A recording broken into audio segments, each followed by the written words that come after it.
Welcome, everyone. We're thrilled that you're here. I see lots of faces that I know. Hi, Shirley. I see Dawn and many others that I know. Thank you so much. Hi, Darlene. We're going to be getting started in about just a minute here. We'll give everybody um, time to jump into the meeting, but it's fantastic to see you here today, and we're excited to share what we are doing.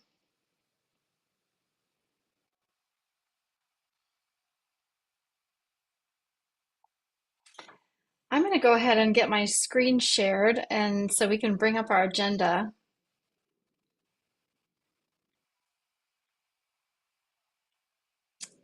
Okay, and Marisol, I'm not seeing the option to share the audio in the way that I can share, even under advanced sharing.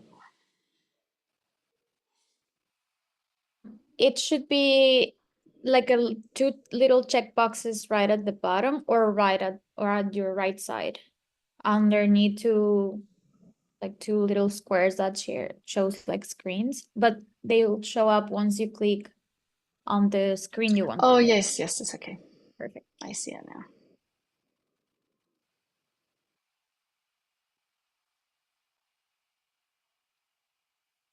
Okay.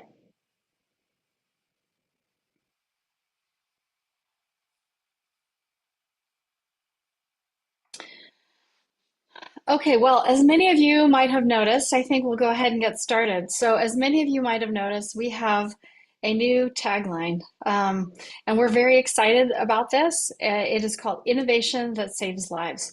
We chose this because, as you'll see, as I describe the different pillars of support that we have, we are able to help save lives in all three pillars, and I'll be thrilled to show you how we do that. I just want to thank our sponsors for our HealthTree Reach program. This is a program that we have for outreach in the general community, and many of our programs will fall under the HealthTree Reach program, but these are those that I'd like to thank. Now, here's a little bit about our agenda for today. I'm going to share a little bit about HealthTree Foundation and how this all came to be. We'll watch a video that my husband and I put together for you. We'll talk about how HealthTree Cure Hub supports you. I will be ending up showing you a Cure Hub demo. We will have time for Q&A, and then we will break out into different sessions. And just in advance, I know there are many myeloma patients on this call today, and there are also other blood cancer patients. So we're going to address everyone's needs and interests today. So I'd like to start with a poll just to get an idea of where everyone is at in their treatment journey.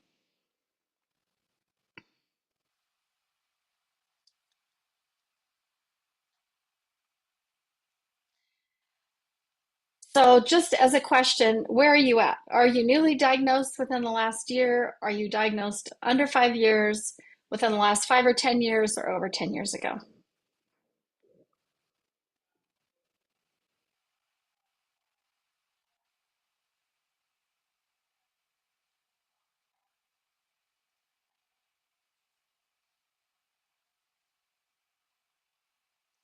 I know we still have people coming in the meeting.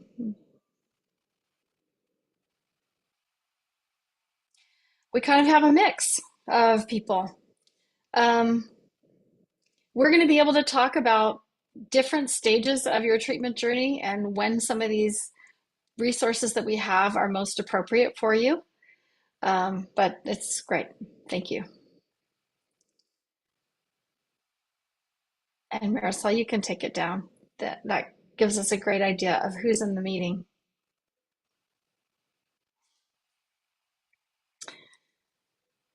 Okay, you're coming to this because this is a virtual cure tour. And we want to help everyone understand. We had a lot of questions. We've run about 4 live Cure Tours workshops now, and we had a lot of questions like, what are these meetings?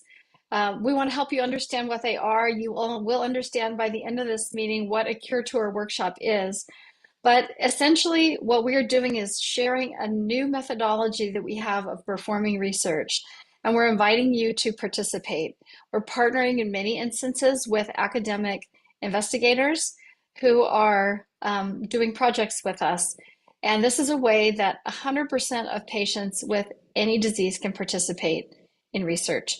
So we're coming to cities where we have active projects with doctors. We've been to Dallas, we've been to Houston, we have one in Salt Lake City coming up on July 2nd. We've been to Columbus, Ohio, and you will see us running these Cure Tour workshops. We can come to support groups and do a Cure Tour workshop, or come to an area and invite multiple support groups in the area. So if you have a support group and would like us to come, you can email me at jenny@healthtree.org. And then we'll be doing them virtually on a quarterly basis. So you'll learn a little bit more about what we're talking about during this meeting.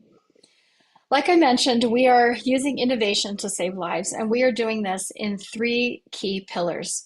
So we provide personalized support and education, meaningful patient-to-patient connections, and a powerful patient data portal that we'll go into in detail during this meeting. And keep your questions, write them down. We will be having you during the Q&A enter them into the chat, and we'll be pulling questions from the chat for Q&A. Now, our first pillar is education, and we have expanded, as you know, into these other diseases. We have a news website. We have something called HealthTree University. And on the myeloma side, we have almost 200 myeloma investigators participating in that university with over 800 videos. And we are in the process of gathering content for the other diseases as well. And we do have HealthTree University for those other diseases. As you know, we're doing many webinars like this one. We have a podcast interviewing doctors about clinical research. We have built out a specialist directory so you can find a specialist in your area, because we know that patients who are seen by a specialist, or at least consult with a specialist, live longer. We are also doing sometimes virtual or live roundtables. We're doing live roundtables in the myeloma space, and for the other diseases, we're doing virtual roundtables. And then you're going to be able to meet our amazing patient navigators on this call today, and we'll talk a little bit about them later. In our second pillar, we have innovation that builds community. So we have a coach program in the myeloma and the AML space. We are growing into those other spaces, like for MDS or CLL, follicular lymphoma, DLBCL, and we'll be growing those programs over time. We will have regional cure teams that you will all be invited to regardless of disease. And these are geographic teams that invite people like yourselves, your family members, your friends to get involved in lots of different ways. And Taryn will be able to talk about this a little bit as we get further into the meeting. We have our REACH initiative, which is our program to help underserved communities. So we have special programs for rural, Black, and Hispanic patients. We have our own social media in addition to our Facebook groups called HealthTree Connect. And these are groups that the regional cure teams will use, but we also have them based on topic. So for newly diagnosed patients or for caregivers, we have those social media groups. And then we have a HealthTree Moves app that we use for physical fitness challenges. What you're going to be hearing about today is mostly in Pillar 3. So we're innovating to power life-saving research. And I'm going to go through this, so I'm not going to go through all these bullet items because you're going to see it in the demo today. But this is a tool called HealthTree Cure Hub that can help you both navigate your disease and at the same time contribute to academic research. And I'll explain why that's really important. But those are our 3 pillars, and I want to share a little bit about the history. I'll comment on this history, but this is a video that we put together understanding a little bit about our founding story. Technology has completely transformed our daily lives. It's unlocking new possibilities and experiences we couldn't imagine just a few years ago. And yet, despite decades of research, we don't have a cure for most cancers.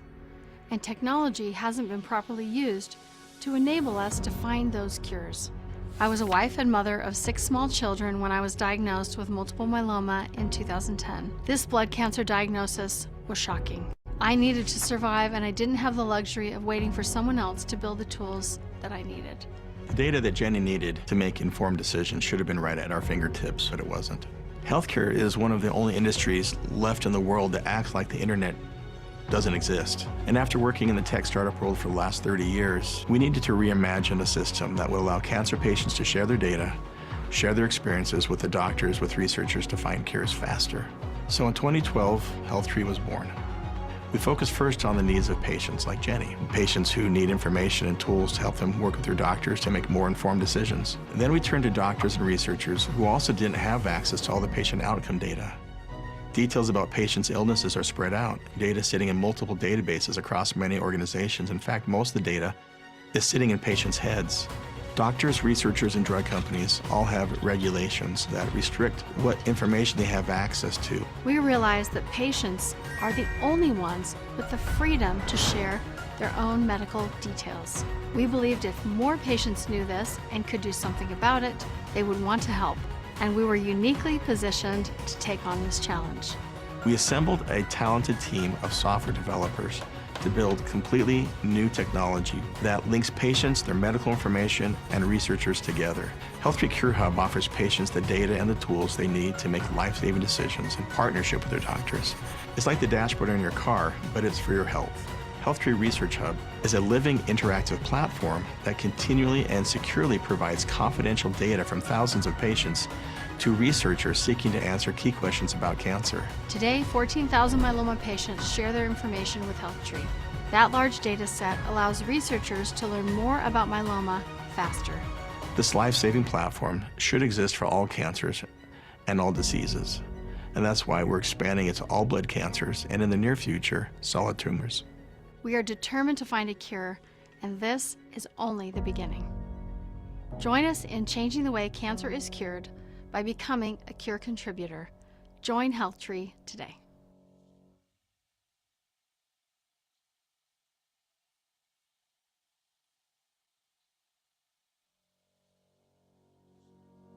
Okay, Technology has just a minute.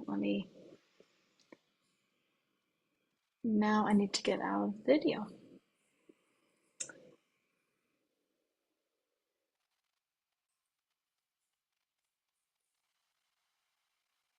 Let me give you a little more background about my story because it didn't really start until, but it started earlier than my diagnosis actually. So I was diagnosed with multiple myeloma in 2010, but my brother-in-law was diagnosed with acute myeloid leukemia in 2005. And acute myeloid leukemia, I know some patients on this call have AML. It's a very serious disease, and back in 2005, there was not a lot going on. A lot of innovations happened since 2017, which is really remarkable for AML patients. But his experience really changed us. He was about 6 months into his experience, and in this top photo, you can see he's just holding a picture of his family. He had 6 kids under the age of 8. He was 33, and the doctors said, you ran out of options. We're out of options. What do you want to do? And he's in the ICU and he has 48 hours to live. So what would you like to do? We found that it's a really bad time to be starting to do research. But my husband Paul had done some research showing that he had CD33 protein on his cells. So we asked them if they could use something off-label, which was Mylotarg, and they said, well, sure, you can do that. You'll have to get permission from the inventor, who was Herb Bernstein at Fred Hutch. And so my husband's very type A. He tracked him down, and he said, yes, it should be fine, was on the phone with the head of Huntsman Cancer Institute, and they gave it to David. And this picture below is 2 days later. So by day 3, he was riding a stationary bike, and he lived another 6 months. So we were really baffled by that experience. Why wasn't that experience captured and shared with his peers? Mylotarg in AML for that indication did not get approved for another 14 years. And to me as a patient, I have this great sense of urgency. Like, we do not have the luxury of waiting another 14 years to get a single drug approved for a particular indication. If we have the data in many years prior, it just didn't make sense for me at all. So when I was diagnosed later in 2010, this is a picture of me at Huntsman Cancer Institute.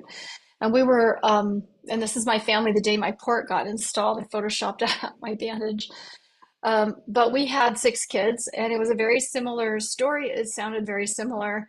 I went to a general oncologist at the beginning, and I did not know really that I really needed a specialist on my team. And they said very similar things. Oh, you can delay transplant and things like that. And they made the mistake of saying, don't go to that cancer center, up the street because they'll have you doing tandem transplants. And of course, we hit the parking lot and called Huntsman and set up an appointment. And it's the difference between, in myeloma anyway, 2 to 5 years of life if you see a specialist versus a non-specialist. So we knew we were going to do things differently. We also knew we needed to provide patient support in many different areas. And that's why we have these 3 pillars. A lot of the work that we started doing at the very beginning of our foundation was to fill gaps. Why can't I find a specialist online? It doesn't make sense that I can't find a list of doctors who specialize treating this type of cancer. Why don't I understand clinical trials? So we started a podcast about those things. And there were a lot of things that just didn't make sense to me as a patient. Like, this seems so obvious. Why doesn't it exist? And then we circled back to our original idea. What if we could invite all of our peers with these different cancers to share their information with doctors anonymously, researchers, and with each other, so we could progress faster and find faster cures. So we had this hypothesis. We started the foundation in 2012. By 2018, we were ready, and we created a prototype for this product that you're going to see called HealthTree Cure Hub. And my family and I got in our cars and we went to 50 cities and spent maybe 5 days in our bed the entire summer talking to patients. We met with you can see we went all over the country, big cities, small cities, rural areas, populated areas.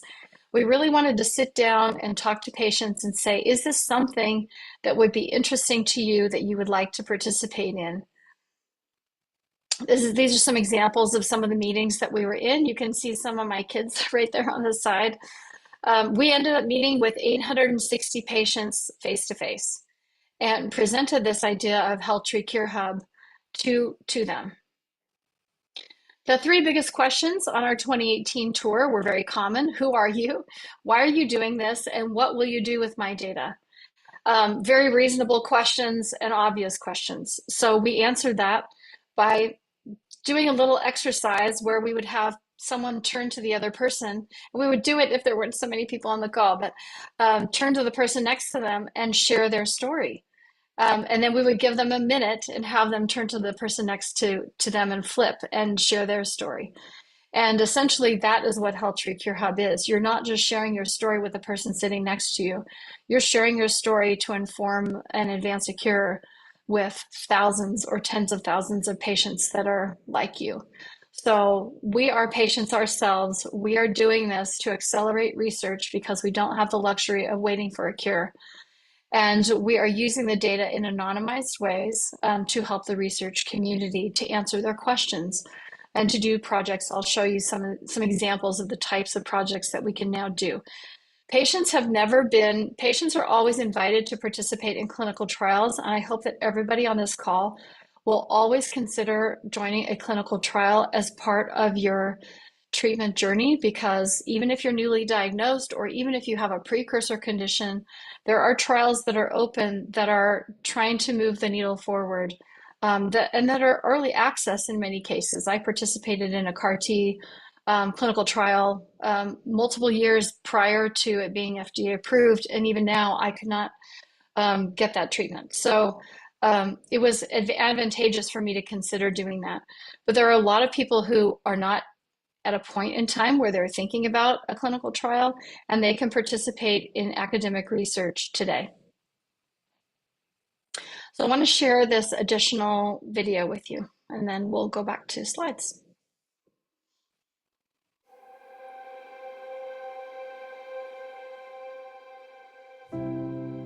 When I was diagnosed in 2017, I was really overwhelmed. Having to tell my kids that I was sick was probably the hardest thing I've ever had to do in my life. I really wanted to find out as much information as I could because to me, knowledge is power. So when I found HealthTree Foundation and I found all the information in one spot, it was like one-stop shopping. Not only the HealthTree University, but the HealthTree Cure Hub. It broke down the disease for me, the staging, the meds. So it really educated me and empowered me to really take charge of my own health care. My use of Cure Hub is important to me because I know that my myeloma story is not only helping me in managing my disease, but also helping researchers as they drive toward a cure. For me, putting my information in there and other African Americans, it can actually help researchers. And I love being an advocate for that because HealthTree Cure Hub has so much information that helps everyone, especially the African American community. Along with our work in patient education and community, HealthTree has developed two powerful patient portals, Cure Hub and Research Hub. Patients share their stories by connecting their EHRs, and researchers can not only review that anonymous data, but can reach out to patients to ask them to participate in surveys and studies. It's easy and quick to participate, and most importantly, all data shared is completely anonymous and secure. HealthTree Cure Hub has worked in partnership with organizations like Mayo Clinic, Dana-Farber, and Fred Hutchinson Cancer Center. There are a number of factors that slow today's research. One of the key ones is the availability of highly curated, accurate data. HealthTree Cure Hub is a wonderful resource for patients to come together with researchers to formulate questions that before could not be addressed. It is my sincere belief that the outcomes are better when the patients are informed and the patients are knowledgeable about their disease. The HealthTree Cure Hub is a very modern approach to address needs in the medical space of blood cancers.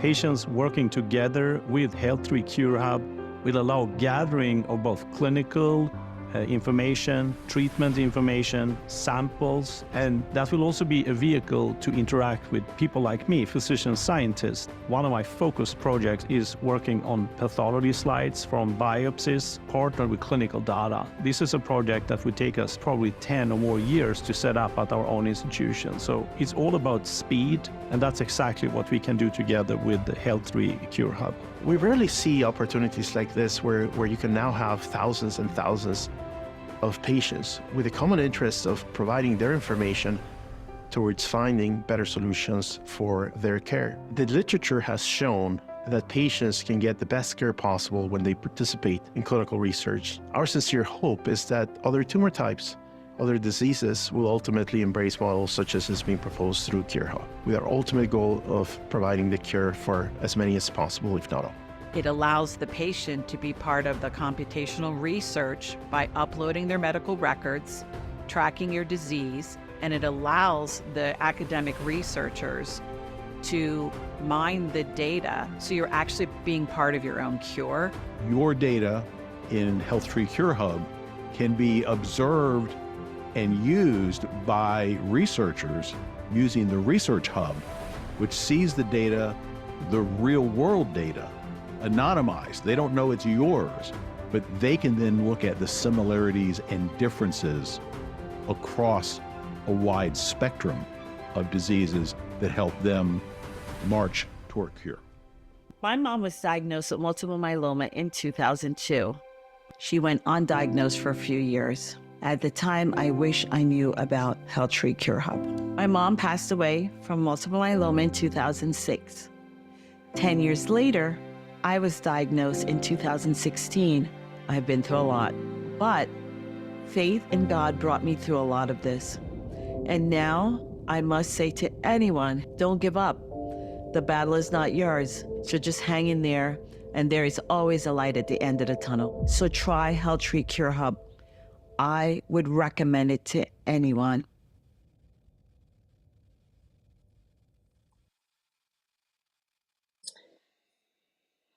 I want to cry when I watch that video. um, like I said earlier, you're not only sharing your story with one, but thousands of patients. Our goal is to save time, money, and lives. And let me just give you some examples of how we do this. Look at the bottom. The typical survey process or a study process for an investigator is to create their survey design and logistics. They map out the goals of the study. Then they have to go raise funds for the study.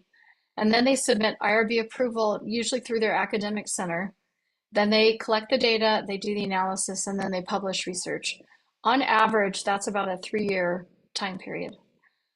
We have been able to do projects, and I'll give you some examples. We did a simple survey for a researcher, and I asked him, how long would that a 10-question survey have taken you? We ended up having 1,500 patients respond to that survey.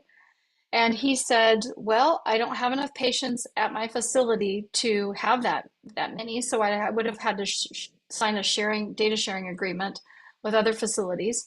Then I would have had to hire a research coordinator who would have collected that data, probably in paper form, and sent it back to me to do the analysis. So he said that would have taken a year and a half and probably $150,000. We did that study for him we had the 1,500 patients finished in 6 weeks, and we did it for free. So that's the type of time compression.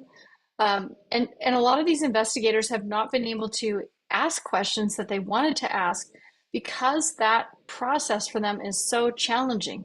So while a lot of them are involved in clinical trials that are moving the bar forward to get new drugs approved, which is incredible, they have all sorts of questions about clinical practice that can be answered using this tool. And I'll give you some examples of that. So to date, now we started obviously in the multiple myeloma space because that's the disease that I had. We applied this amazing technology that is unique to HealthTree, and it really has never been done before. I have not seen it in any other patient advocacy organization across any disease to provide these kinds of technology tools for patients. We have an in-house software development team of 8 software developers, and there's no way we could have done what we've done without having an internal software development team. So it's very unusual for a patient advocacy group to have that level of technical competence. But my husband came from the tech startup world, and I had technical background having worked with IBM. So we treated my cancer like we would have startup, and it was an incredible initiative to bring technology to a problem like this, such an important problem.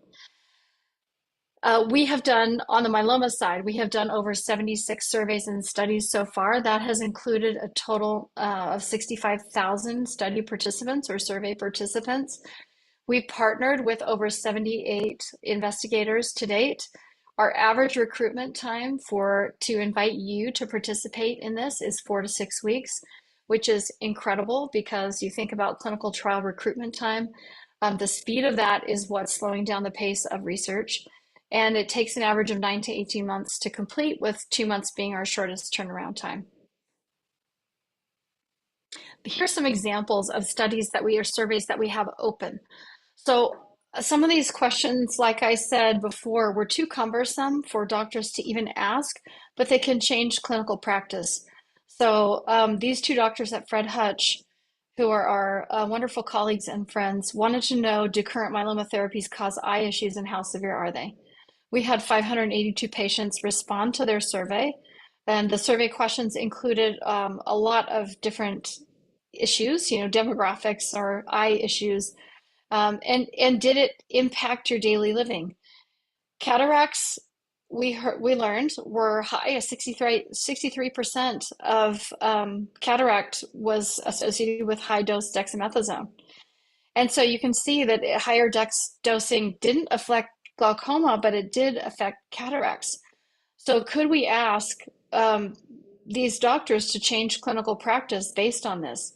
At the IMF, Mike Katz, he was a patient, and very early on, just really said everybody was using 40 milligrams of dexamethasone, and patients were going, psychologically crazy. but also their blood sugar levels. He developed diabetes because of the high levels of steroids. And so for things like this, he really pushed and said, do you really have to use this?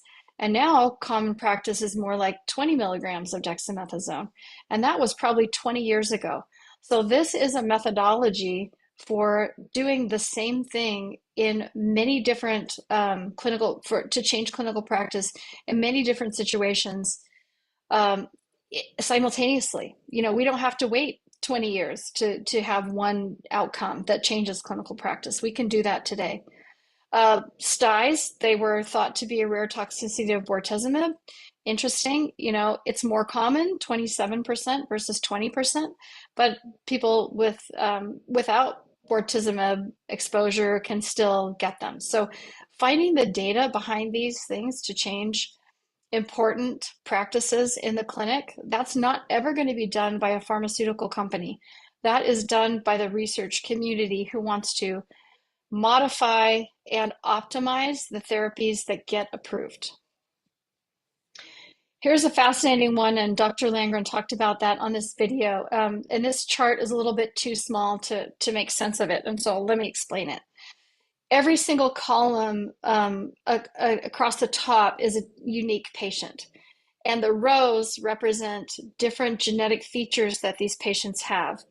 On the bottom, where you see the blue and yellow lines, you see different types of treatment that people are getting down here.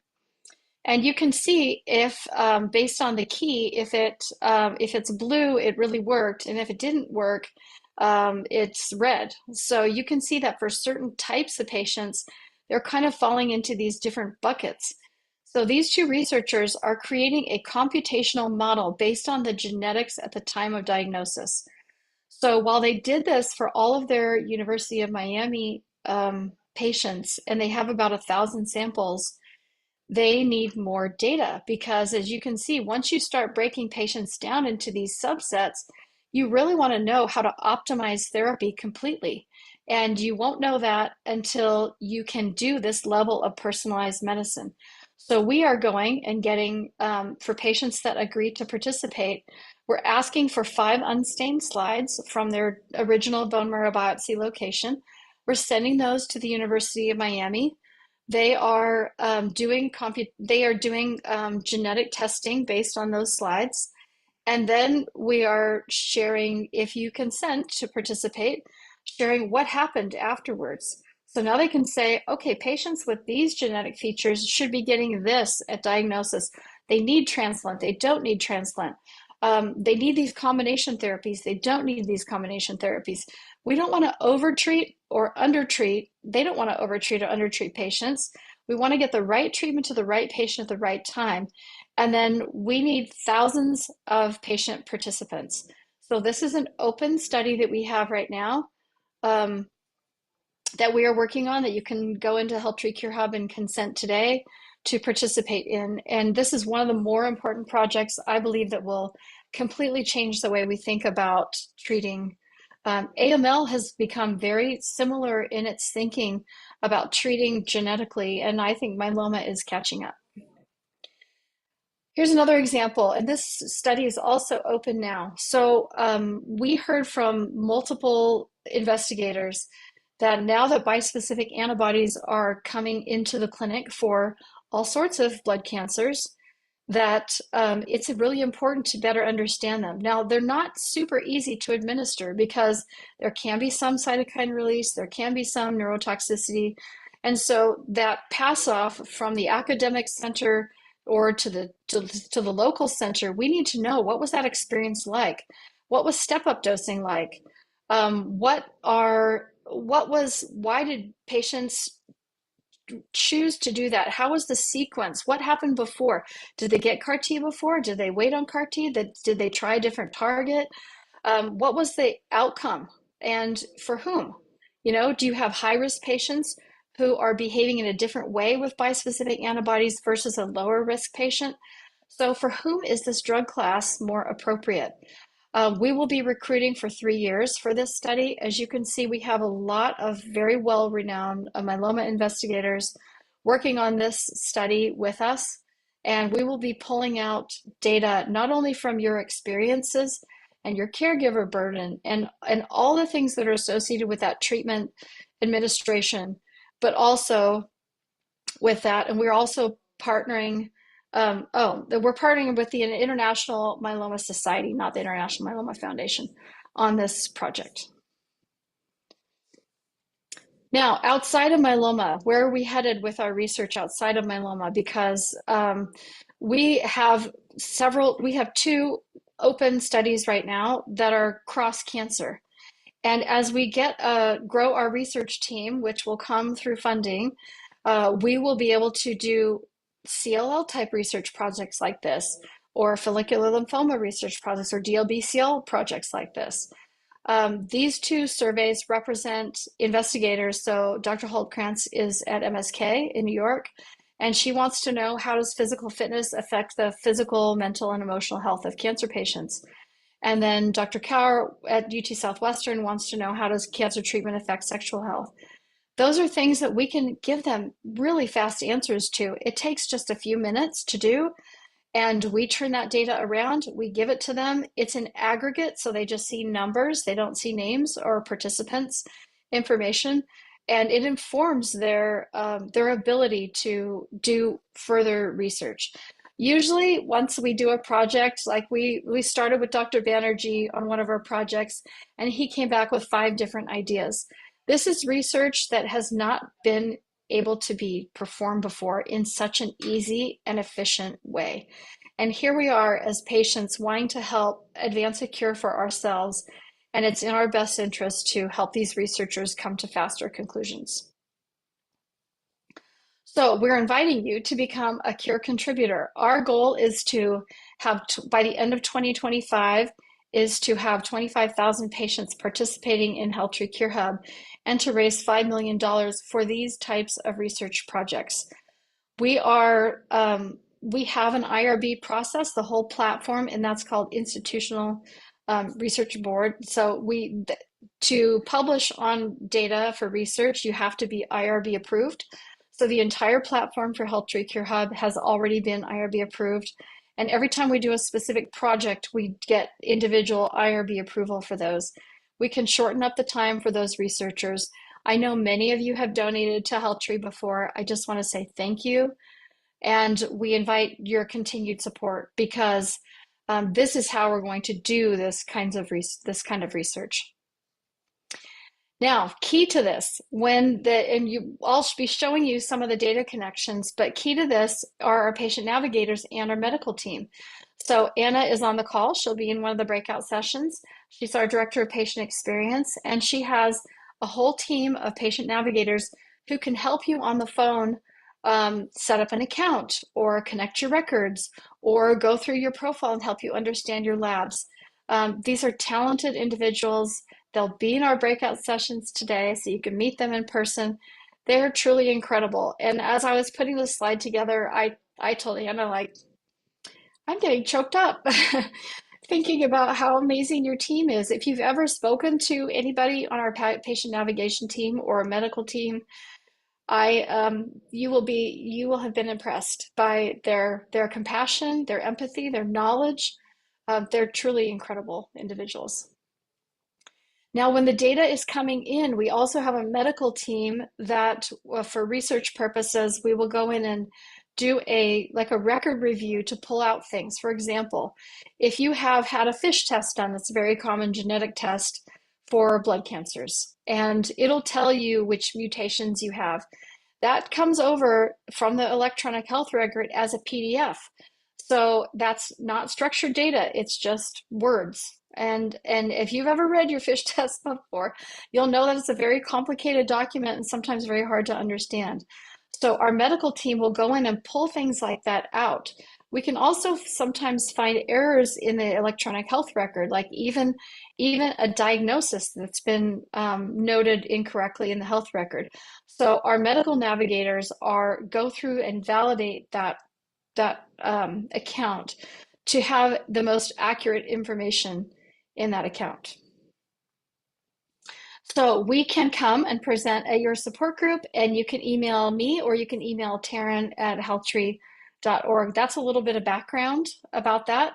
I think I'd like to stop sharing for a minute and then introduce Taryn, and then we'll jump into a demo.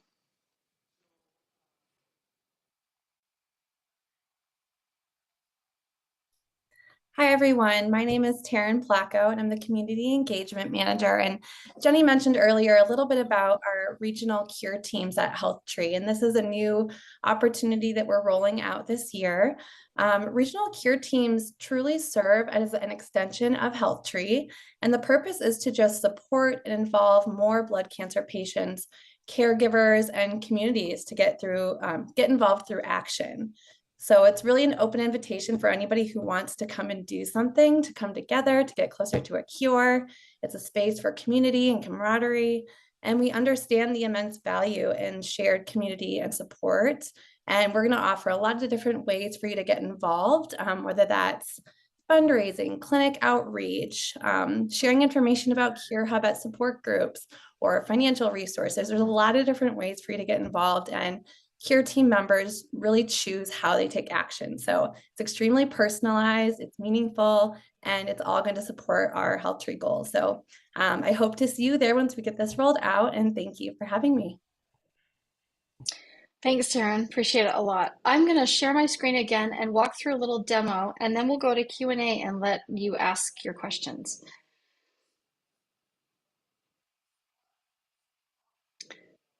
Okay.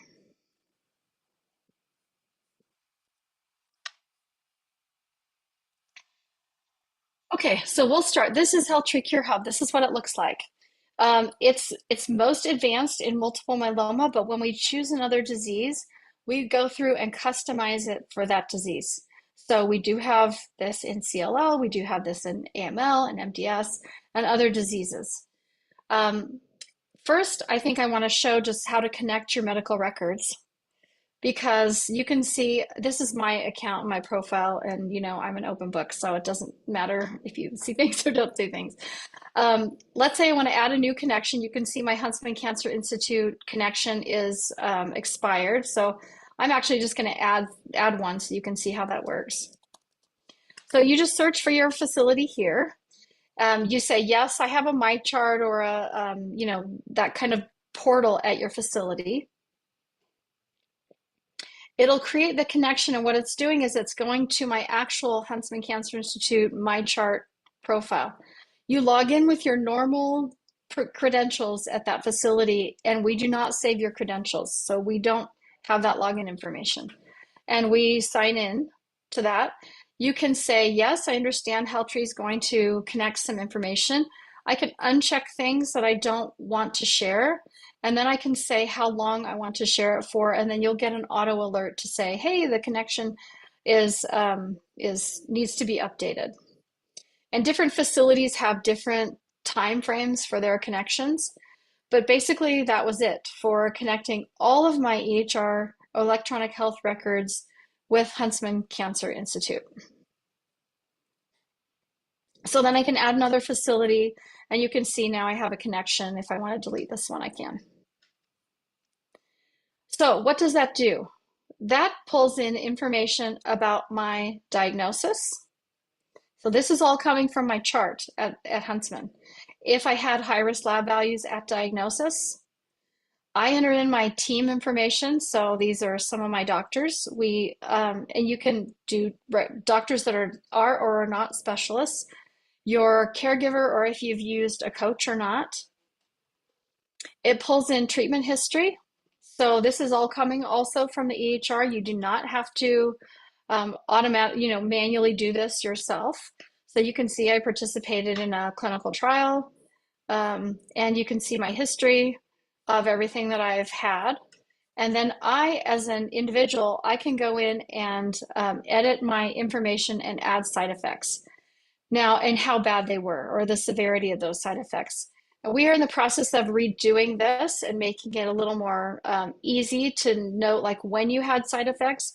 We're doing this because with the advent of CAR-T and bispecific antibodies, we really need different time points. Like the first 2 weeks of CAR-T, you're going to have certain side effects, and then probably not, going forward. So We are modifying that, and you'll see that get a little more sophisticated over time.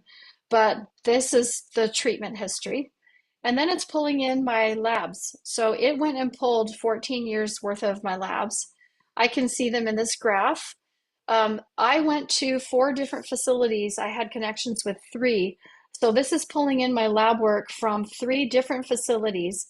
If there are different variables, like let's say one has milligrams per deciliter and the other ones just have deciliter, we pick the most common and we normalize the data so you can see all of your data from a single center in one chart. Because we don't want you popping in and out of all the different portals that you're coming in from. You can see it in chart form in this way. If you click on monoclonal protein and I click here, it'll take me also to a description about the lab. So if you need help understanding your lab values, you can do that. Or I can see just in chart form. So that's, 14 years worth of my labs. It also is pulling in genetic information. So like I said, we are pulling in fish information.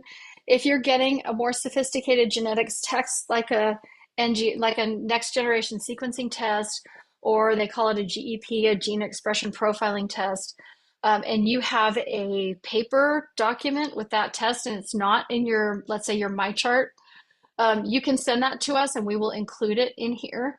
And in myeloma, I know you're getting that multiple, you may be getting that multiple times and your genetics do change. So you want to be able to track the change in genetics. And we have a little explanation about, so you can kind of see any notes that are coming in from my report, or, like deletions or translocations or additions or trisomies or whatnot that I have. We're also pulling in imaging notes. So this is coming also from, you can see different imaging notes that are coming in. We're not linking the actual radiology image to this. We could, but we haven't done that yet. So now what does that allow you to do? It allows you to see personalized treatment options that you could consider. So it's looking at my lines of therapy, my prior lines of therapy, my genetics, my how I responded to that therapy, and it's saying here are other things you could consider trying. We know that a lot of patients who are going to general oncology centers may not know about all the different treatment options that there are. And I mean, this is a very big list. So let's say I have a list and I want to say, okay, I could get this as a treatment combination next. I want to learn more about it. So I can see who it's commonly used for, rarely used for, a summary of it, supporting research papers I can click on. I can watch videos about this, and I can print this out and take 2 or 3 of these to my doctor and say, why would you do this over this? And we just want you to be an informed patient. So you can do your homework at home and you can get to the clinic and ask relevant questions in the clinic. Now, this component is much more filled out in the myeloma space than the other cancers, but we are heading there. We're also in process of building an AI-based clinical trial finder. So when you connect your medical records, we will then know how many lines of therapy you had, what's your creatinine level or your platelet count, all those things that they call inclusion criteria for the trial. Now, if anybody has ever gone on clinicaltrials.gov and tried to find a clinical trial that they can join, if you were successful in that, I really wish you well, because that's a nightmare kind of experience. So what we are in process of developing is a customized clinical trial finder. And I can search by, let's say I can search by CAR-T to see trials I could qualify for and that are in my area, in my state, and see those trials right now. In the future, we will be able to show you just trials that you qualify for based on all those lab values, all your prior lines of therapy. And then you can see a little more about the clinical trial and who's eligible, who's not, but it's already completed the auto eligibility for you if you look in that tab. So that's still a work in process right now, but it is something that we will be doing. Now, side effect solutions. Let's say you have a side effect like you have really bad neuropathy, which is very common in multiple myeloma at least. and you want to know what other people did, you can here you can see the data based on this. So we had 89 people review that exercise helped. 15 people said, 14 people said it didn't help, and 0 people said it made them feel worse. Gabapentin, which is very regularly recommended, some people said it didn't work at all, or had them feel worse. So 60% of people said that it helped. But isn't that nice? Because when we go to a Facebook group or on social media and we're saying, hey, I'm starting Revlimid or I'm starting this drug, what side effects did you guys experience with that? We are also changing this and updating this. So you'll be able to say, okay, for this line of therapy, what side effects did people experience? And that's kind of in our pipeline for development. But you can say you've tried the solution and it worked or didn't, or you can add a new solution. There are a lot of solutions that we've had, in here, people say that they tried. And so we encourage you to use that side effect solution manager.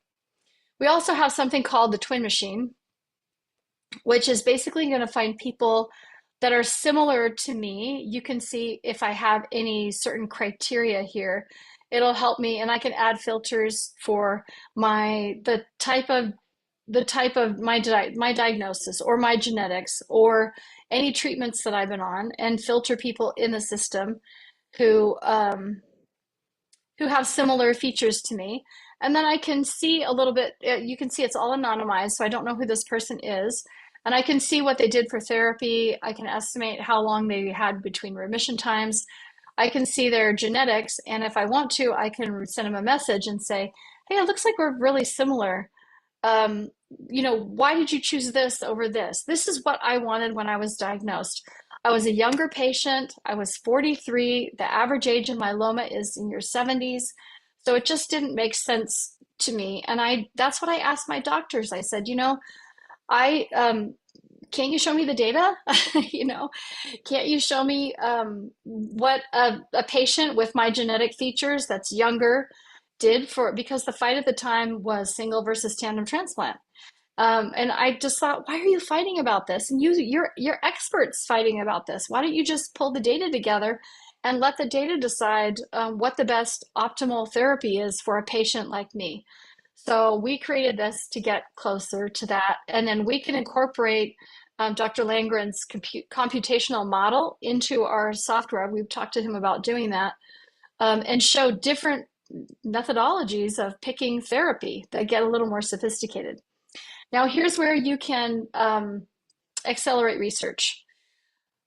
So I gave you an example of Dr. Banerjee. Here's an example of his iHealth survey. So you can just click on it, agree to the consent, and then answer the questions. And he has questions there. We're also doing work. Sometimes we're also providing, in addition to just doing the survey and the study and the data analysis work for free, sometimes we are actually funding investigators for their research projects. And Dr. Urvi Shah is one of those. She's doing a lot of work in precursor conditions and plant-based diet and things like that. So we are facilitating a nutrivention study for her right now in this platform, and then with our our medical and patient navigator team to do like an interventional diet based on plant-based diet, and to see if in precursor conditions it makes a difference. These are the types. Here's the 3-year bispecific antibodies study and the physical fitness study, the sexual health study, and you'll see open studies that you can participate in. So that's what I wanted to show you. I kind of went over. I'm going to stop sharing my screen, and then let's talk about questions that you might have. Okay. Maybe you want to type in your questions about this platform now so I can see them, because it's a lot to kind of go through.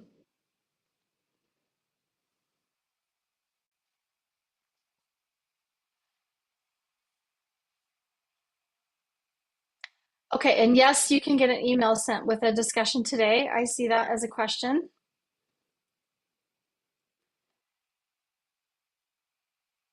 Okay, and Paul was asking, Dr. Langren's Irma, this is the study that we're doing. We do have that inside of HealthTree Cure. I'll double check that we have that live, but it is in there.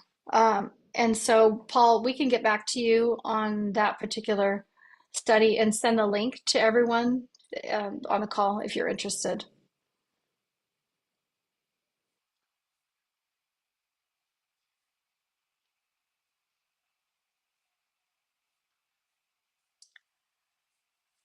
Okay, someone was asking,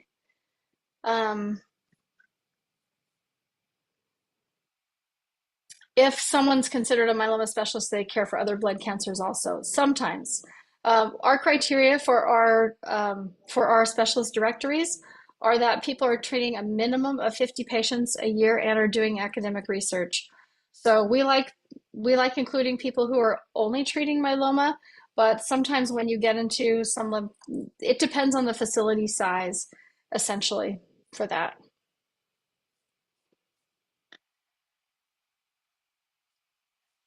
Okay, what other questions might you have? Jenny, I see a question in the chat. Someone asked, does the section where it lists appropriate treatment regimens, does it rank them? No, it's not ranking right now. And our ultimate goal is to get that automated. So it ranks by, we have a lot of data sources that could come in and help us rank that. So efficacy, like how well did this work? And that's called a clinical decision support tool to automate this process. Right now, we're doing it manually based on like myeloma expert opinion. So what do you do for a relapsed patient after stem cell transplant, induction therapy, and Revlimid maintenance if they relapse? What's your next go-to based on different criteria, like their genetic features or things like that? Now, in the myeloma space, it's getting so complicated and changing so quickly. We want to automate that. So we'll pull in clinical trial data, we'll pull in NCCN guideline data, we'll pull in our aggregated data from HealthTree Cure Hub, and we'll include our twin matching data. And that will probably take us about 1.5 years to develop because it's a very sophisticated thing, but then it would show you the different options with the data associated with it. So you can then use the data to make a decision. And that would include like, how well did this work and what are the side effects? Because you may want to say, well, I'm a younger patient, I can tolerate more side effects, or I'm an older patient, I just want to do quality of life, and make your decisions based on what's right for you, because not every decision is right for every single individual. Depends on your life situation too. So you just need to have the tools so you can do joint decision making with your doctor. So no, they're not ranked right now. They're all options that are available based on how myeloma experts said you could be treated for that example that I showed you. Jenny, we had a question about if we are working with Spark Cures on clinical trial search.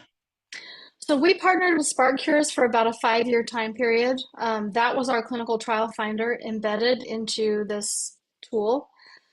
We asked them at the time if they were going to expand to other diseases. They said they were not. So we started our own software development on our own clinical trial finder. And then they came back to us and said, well, we actually are. So we said, well, we already developed the code. So I think we're just going to move forward with our own clinical trial finder. And we want to create an AI-based clinical trial finder. So that is what right now we've mapped probably 140 myeloma clinical trials out of around 450. So we're just in process for that. We want to make sure we're training an AI model to be accurate. So we're manually checking every single trial. Good question. I love Brian. I think he's great. Jenny, there's a lot of questions around sharing personal information. One in particular, have there been any doctors or clinics who've resisted in participating or sharing patient information?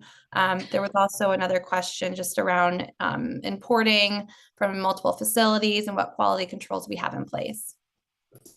That's a great question, and facilities cannot share your information. That's the whole reason that we did this. If we went to a hospital and said, okay, Mayo Clinic, we want to partner with you on your patient's data, they would say, no, thank you. We're not going to do that. They are regulated by HIPAA because places that are regulated by HIPAA are administering treatment.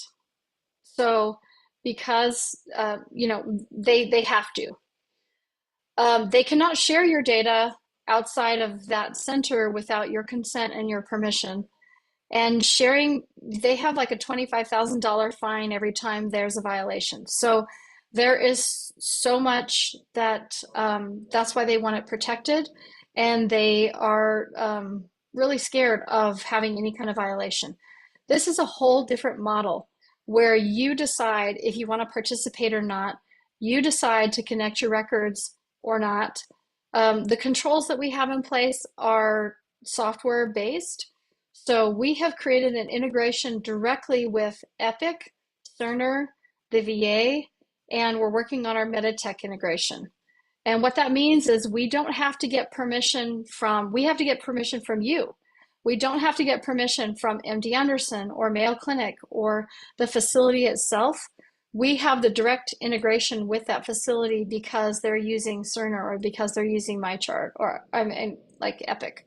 They're using a system like that. So we have spent over 10 years building extreme trust. We have two guiding principles.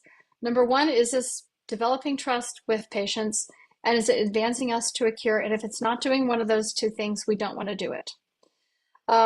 If we lose trust in this exercise, we are done with this project. So we do everything in our power to ensure that we have safe and secure and information. When we share information, let's say from a survey or a study, the survey will say something like, one thing I didn't show you is HealthTree Research Hub. So in December, we created something called HealthTree Research Hub, and we opened it up to academic centers. I have not had any, to answer the question a little better, I've not had any doctors say, I'm not sharing this with my patients. Most of the doctors who we have talked to, they're thrilled to share it with their patients because they see the potential of using it.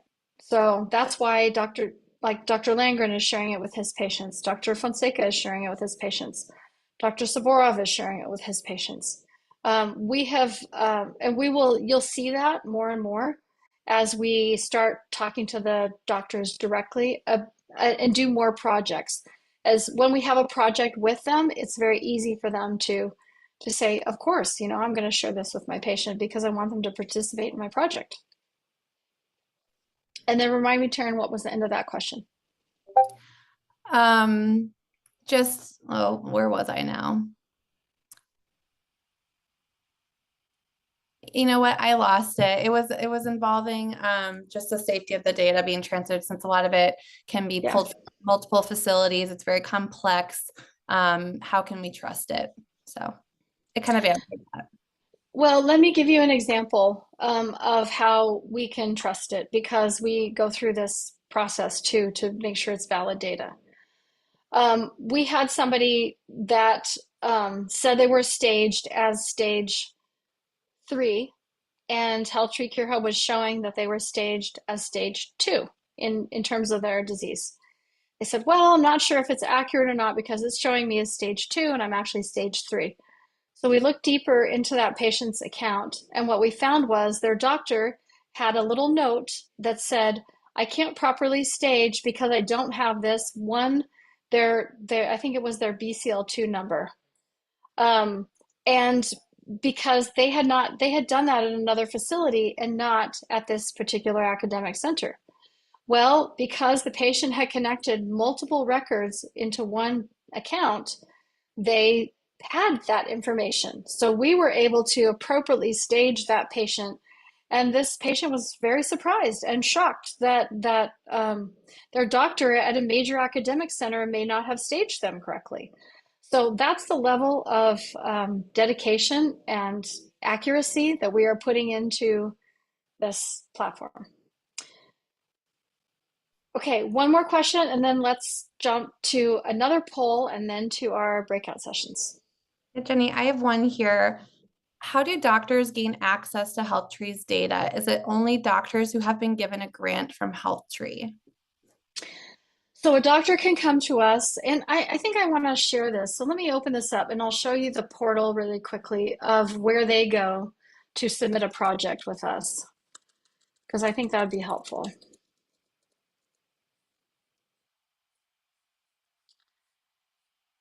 Okay. Let me share my screen again.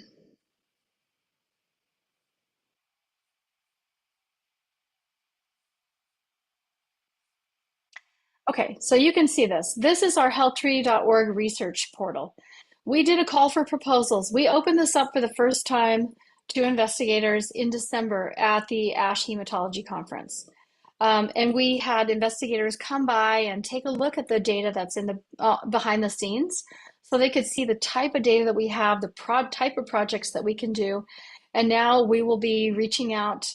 It's this balance between what can our research team handle, and then how much funding do we have to be able to perform these. But we can do projects simultaneously. So they go in and they say, I want to submit a proposal. They can create a new proposal.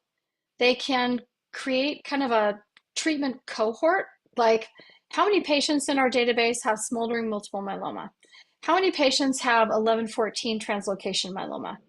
And they can build a cohort, and then they can go in and create a proposal that says, here are the research questions that I would like to ask. I'm going to pick the cohort that I want to include, and I want to submit it, and yes, I'm ready. We did a call for proposals in March. So and then there's there's a stats portal that they also go to. I don't have the login actually to that, but so I can't show you that, but we have RStudio and other analytics tools that they can use to analyze the data. So the data is not taken off of our server, and because we want to ensure that we know what's happening with the data.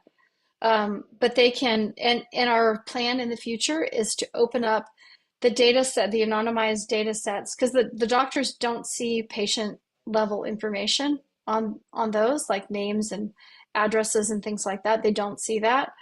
And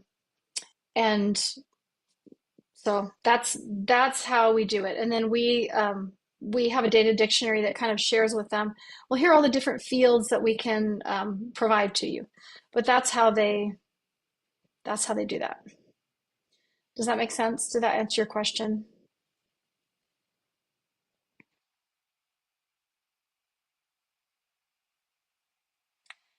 Okay, yes, Paul. Yeah, I see your comment about the smoldering myeloma trials. That clinical trial finder is still a work in process. So give us a little bit of time to have that work a little more in a better way. Okay, I think we're ready for our poll.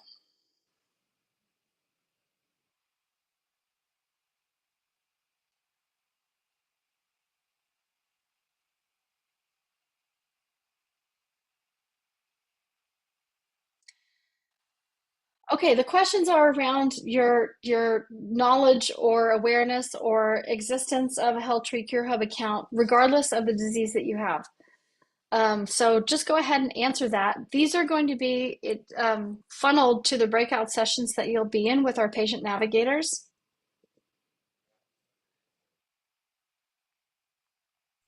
And sometimes patients might think that they have a HealthTree Cure Hub account, which is the medical records that I showed you, versus just a HealthTree account, like you've attended a webinar and you have a HealthTree account to log in. Those two things are slightly different. And Jenny, one last thing. Once we are completed with our meeting today in the breakout sessions, everyone will have the opportunity to take a survey. We seriously appreciate you being here and value your feedback. So please take that once you leave the meeting. Thanks. And because we'll end the meetings in the breakout sessions, I want to thank you for attending this meeting. You can always reach out to me and Stuart. I know I owe you an email. But you can reach out to me. We can have our patient navigators work with you directly. We are available all the time and are happy to help in any way. So I think with that, we will direct you to the breakout sessions. And thank you for participating. I'm still seeing responses coming in, so I'll wait Okay. just a minute, but I wanted Sure. to let you know that if you scroll down, you can see all the options, or if you choose the option and you can click like send the results, you have to scroll down a little bit because we have 6 different options.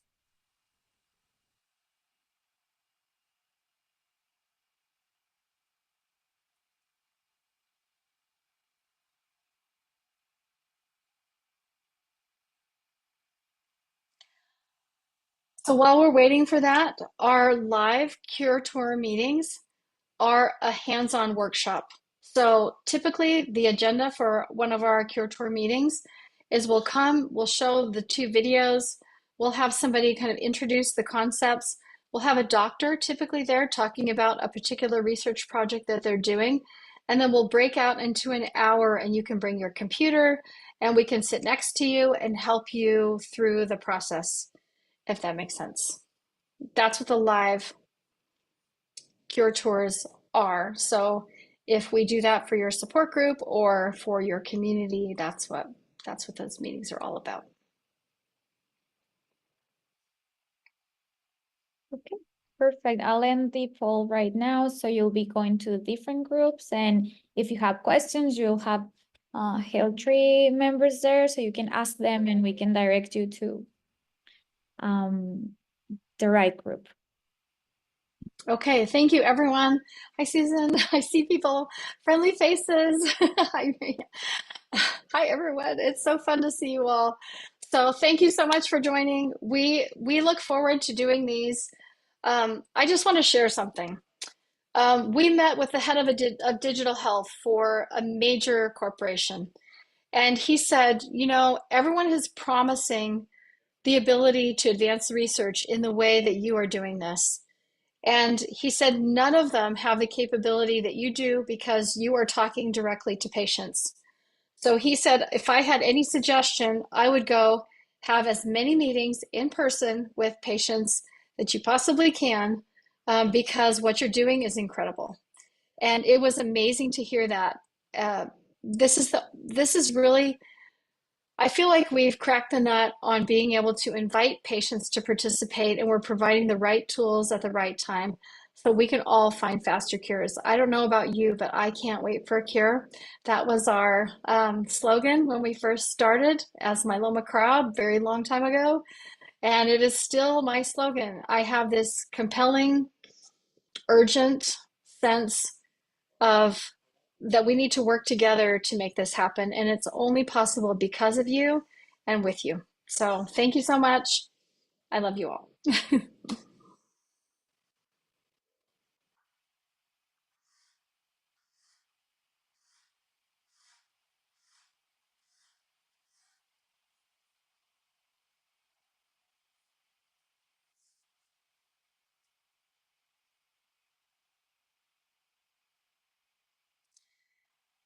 And Marisol, how does everybody get into their breakout room? Is that happening?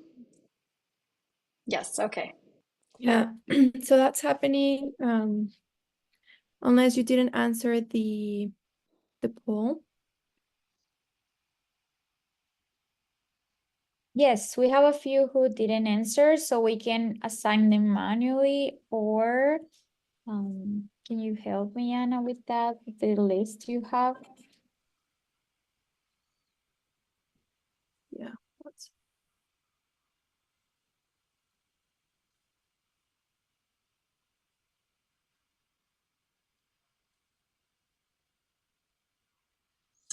And for those of you who are still left, do you have any questions for me?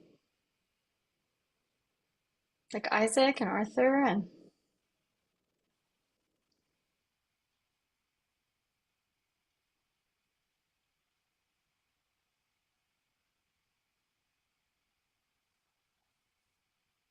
Yvonne?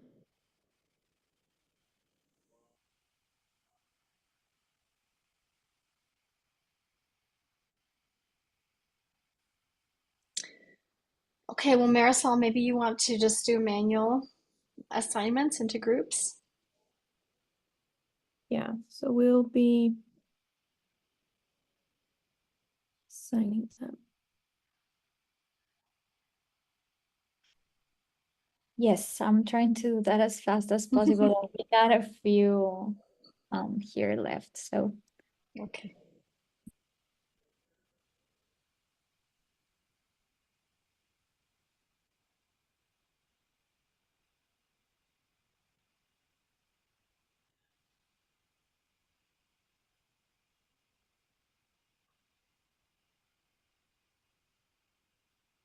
Okay, I do not have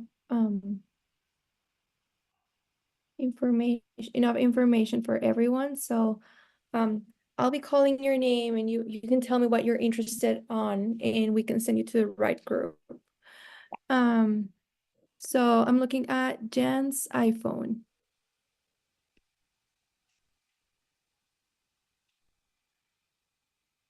Okay, Shirley Cotton. Shirley, you have a lot of experience in HealthTree. So I'll send you to the additional questions in case you have additional questions for Todd. See you. Okay, so I might be able to find some of you in a second.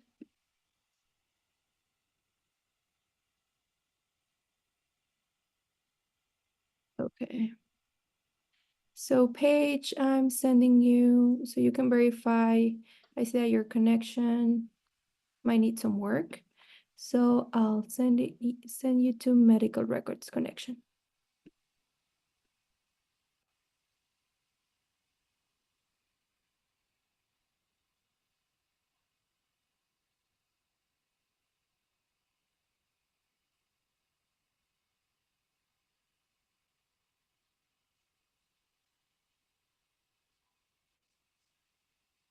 Okay, Tom McKay, same.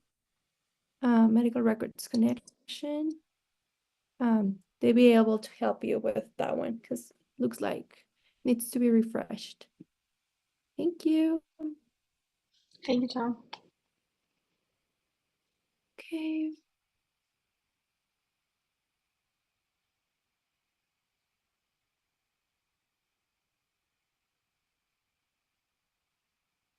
I'm looking at Brenda White.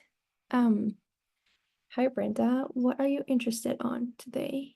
Do you want to learn more about CureHub, creating an account? Not sure. Let me see if you have an account.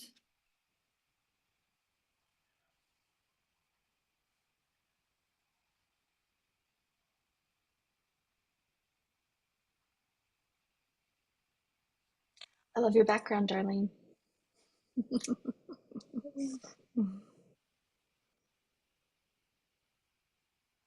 Oh, you're on mute. Oh, you can't unmute. yeah, try again. Oh no, she's still muted. There we go. Oh, I copied it. I guess I didn't even realize it had showed up back there, and I saw it, and I thought, okay, I'm going to go ahead and put that's it up. perfect. I Okay, didn't have my Brenda sticker White. that we got last year on my cup, so I'm trying to Oh, promote nice. HealthTree everywhere I can go. Thank you. I left my breakout session because it asked if I was a Cure Hub and if I needed to connect records. So there wasn't really a choice where, no, I already have all this done. So I left the breakout session because I already have my, everything's already done. So I was going to come in and thank everyone and just leave because I think pretty much for me, everything is done. Mm-hmm. Yes, I think one of the latest groups, what they were going to show like options for where you have for when you have your medical records connected, but you already know most of them. So yeah, you're right. So it doesn't mean that I shouldn't have to take up their time. But anyway, thank you, Jenny, Thank you, Darlene. for We appreciate everything you you so do much. for us. And hopefully Are I'll we see going you to see soon. you? Yeah. Are we? Yay! Okay, great. Yeah. I always look Awesome. forward to these sessions. Great. Okay, so we'll see you all soon. Okay, bye-bye. All right, take care. I just realized that I don't have my camera on. And I send you a Discord message. Can you check real quick Yeah. to see if you want to do that?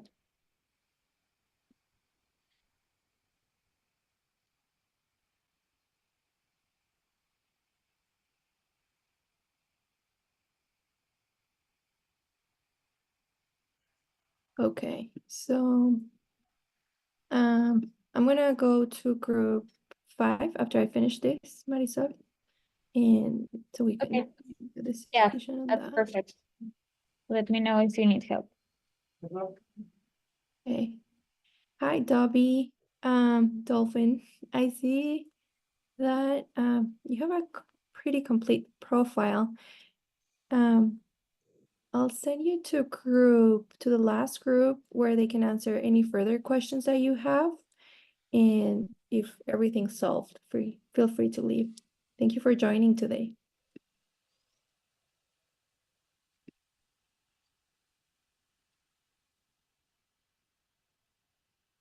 And Robin, I don't find a CureHub account for you. So I'll send you to that group so you can create one. Thank you. And then Tim, without a last name, I cannot know where to send you. Is there anything that you're interested on?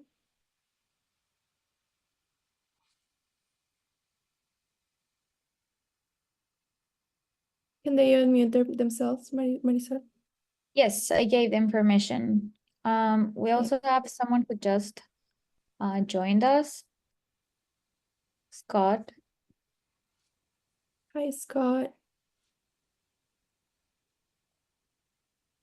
But maybe we can just wait. Okay, so I'm gonna go to group 5. Marisol, you can stay here and I'm gonna figure out what to do there. Yeah, sure. I'll be Okay. here.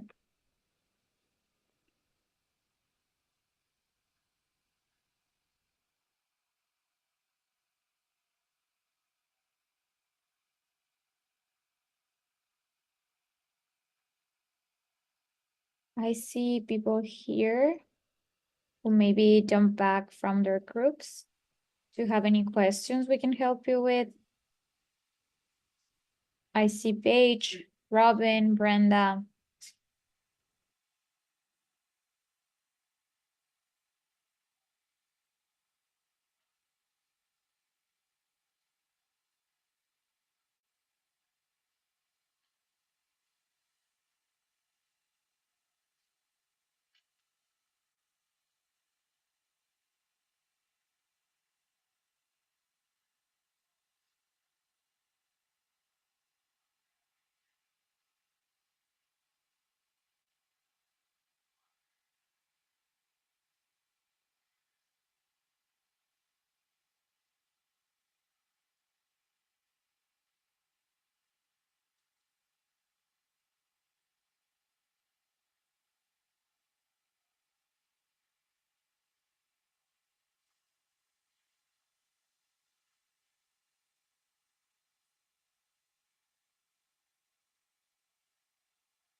Okay, so we're bringing a couple of patients here because we have a very large group with a lot of questions, and we'll help them here with Anna. Just so you. Can somebody take a note of Brenda Shapiro's question? I want to answer her question offline. Yeah, I'll download the chat file when we're done and I'll send it to all of you. Okay. Hi, everyone.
I see others like Belinda and Bill. So if you have any questions for us, go ahead and like raise your hand, and then Marisol will take you off mute so you can ask your question. Belinda, did you have a question? Just one quick question. It took me a while before I signed up for the Cure Hub, but Sure. once I did, and once I got the information, would I get any response back from HealthTree about that? And then if there's any updates from my provider, well, does that flag and automatically, say alert that, oh, there's some update that I can check, go back into Cure Hub and look into? Yeah, But it's a great question. yeah, the main one that I set it up, but what I get, I don't remember seeing anything that I got saying other than, oh, you set up an account, but nothing else. So would there be any other So communication from HealthTree? if you participate in a survey or a study, our goal is to combine the data and compile it and then send you back a response like, thank you for joining this survey about eye health. This is what we learned, because we want there to be a virtuous cycle and you're benefiting immediately from what we're learning. In terms of, we don't send the information that's getting in here back to the clinicians, because all the information is being pulled from your EHR. So they should already have access to your EHR level data. In the future, we would very much like to create something called HealthTree MD, which allows you to provide consent for your doctor to see your HealthTree Cure Hub profile. You would have to give them permission to do that, essentially. But then they'd be able to see everything in the same place, because what we're learning from the physicians is that one of their biggest needs is putting all of your data from multiple centers into a single place. And that's a huge challenge for them right now. Yeah. Does that answer your question? Sort. I was like wondering Sort if of.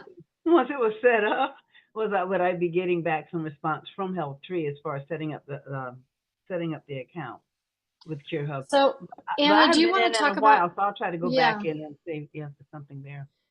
Anna, do you want to talk about your process with your team when someone creates a Cure Hub account? Yeah, of course. So when you create a Cure Hub account, you get a welcome call. If you miss the call, you'll get an email and a voicemail. So you can call us back or email us back, and we can call again whenever you want.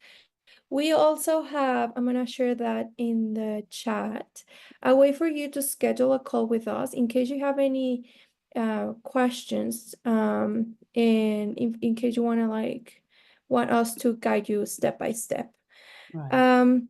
If you connect your records, then that goes to our medical navigators, and they make sure that your information is correct and that everything has been added.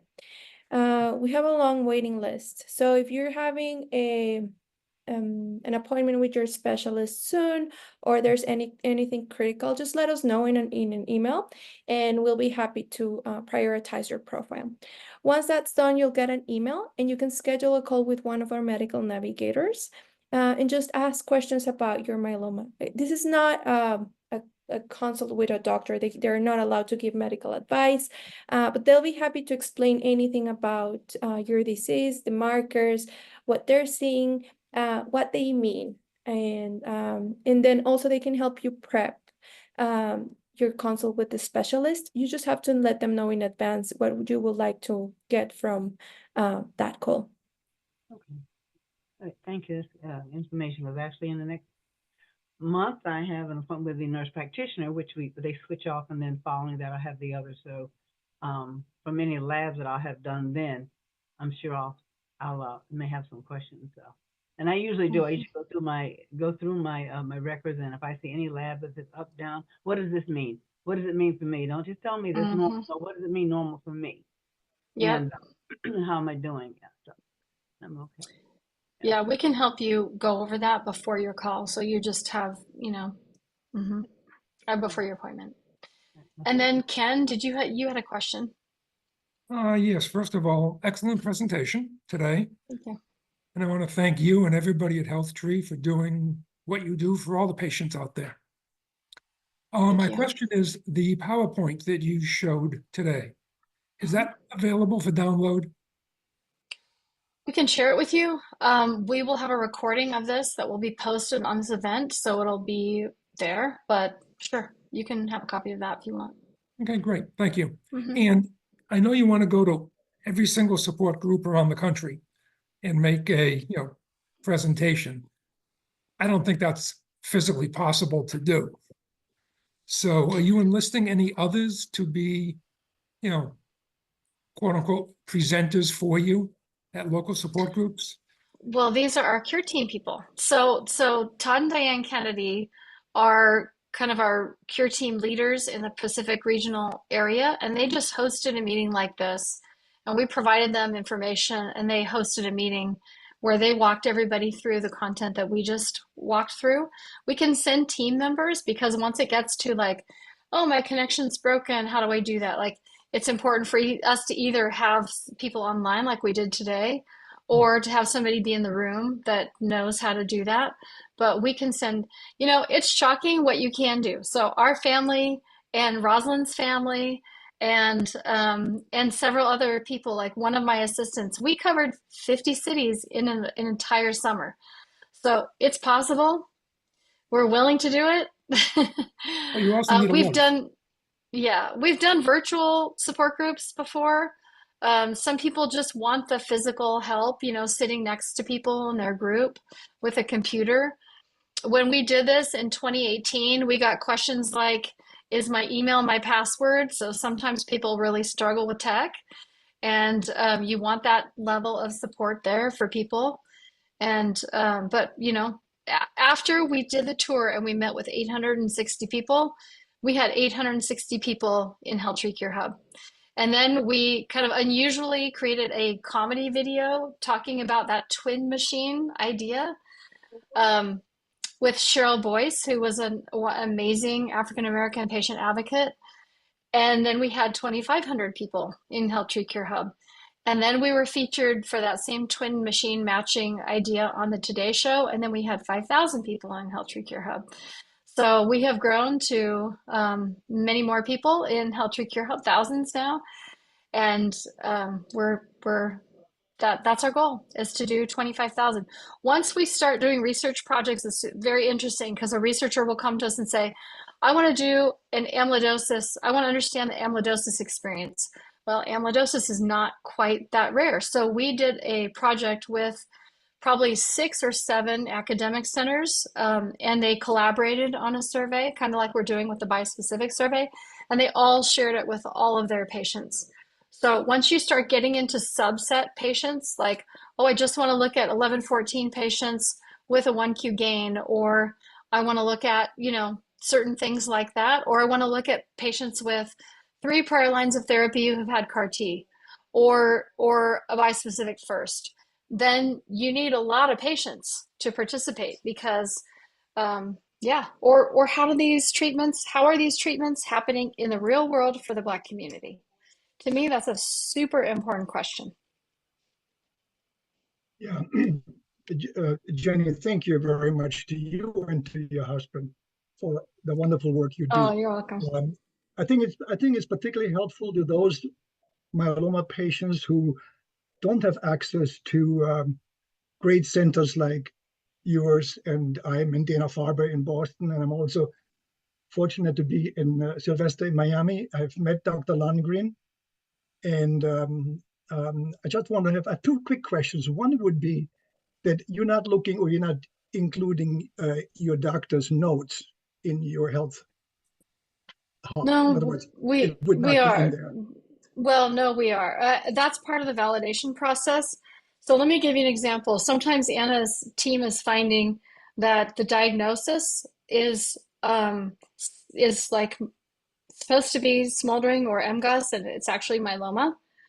And maybe Anna, you want to talk about that, how you're validating, but that's what they're doing. They're looking through the doctor's notes to take unstructured data and make it structured data. So they are doing that as part of the validation. Yeah. Right. And one quick personal question. When I read anything in the myeloma crowd or on your publication, I always have to go to my cheat sheet to understand what do those little short things mean, like STC and MRB and BLL. And would there be a way, perhaps for a while, particularly for those readers who are new and are learning about their disease? I always have to waste time to look at my cheat sheet to understand what does it mean. These little short letters. You know what I mean? So Yes. I wrote to your group because I thought maybe it would make sense to just spend the extra couple of inches and write out the full meaning behind it in parentheses, because I think people want to learn, and this is my 4th year, and I'm still learning what all these little short things mean. Just think about that. Yeah. Just Yes. We just brought on a new editor, and that's one of her tasks is to make the information Wonderful. really understandable and readable. So I will Yeah, email her exactly. and let her know that that's yeah. It took me about 6 years to get up to speed on myeloma, really, and I was doing it full time. And so it's true. Good. You do need that help. Yeah, actually, I know your IT team could probably, if you just hover over the acronym, that it would bring up the full name. Really? Yeah, that Well, technology does exist. it doesn't happen right now, but he's Oh, no, saying no, but it you can should tell happen. your dev team to do that. Yeah. I think it would be very helpful for a lot of readers. Yeah. Thank you. It's a good idea. I'm going to talk to them about that. Okay, we have 4 minutes before the meeting ends, so we can take maybe one last question if someone has any.